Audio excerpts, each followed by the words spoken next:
pag-renew ng wedding vows ni Heart at Cheese ay tunay na nakaka-inspire sa panahon na yun, kung saan maraming pamilya ang dumadaan sa mga pagsubok. Nakakatuwa talaga na makakita ng mag-asawang nagpapatibay pa rin ang kanilang pagmamahalan. Ito ay hindi lamang isang simpleng okasyon, kundi isang pagpapatunay ng kanilang dedikasyon at pagmamahal sa isa't isa.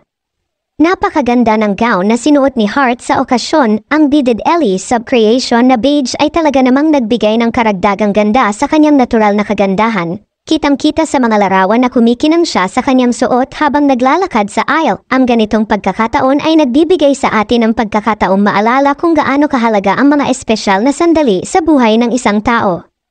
Higit pa sa magandang kasuutan at magarang venue, ang tunay na halaga ng okasyon ay makikita sa mga emosyon at pagmamahal na ipinapakita ng mag-asawa.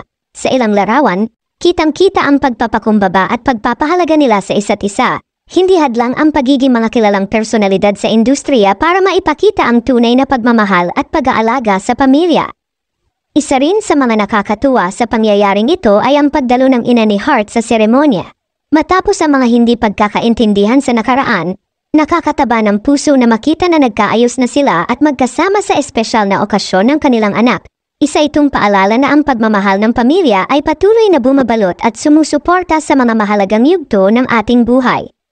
Sana'y maging inspirasyon ang pag-renew ng wedding vows ni Heart at Cheese sa ibang mga mag-asawa na patuloy na nagsusumikap na panatilihin ang kanilang pagmamahalan sa kabila ng mga hamon ng buhay. Ang kanilang pagmamahalan ay patunay na kahit ano pa ang dumating sa kanilang buhay, mayroong pag-asa at lakas kung tunay ang pag-ibig na bumabalot sa kanila.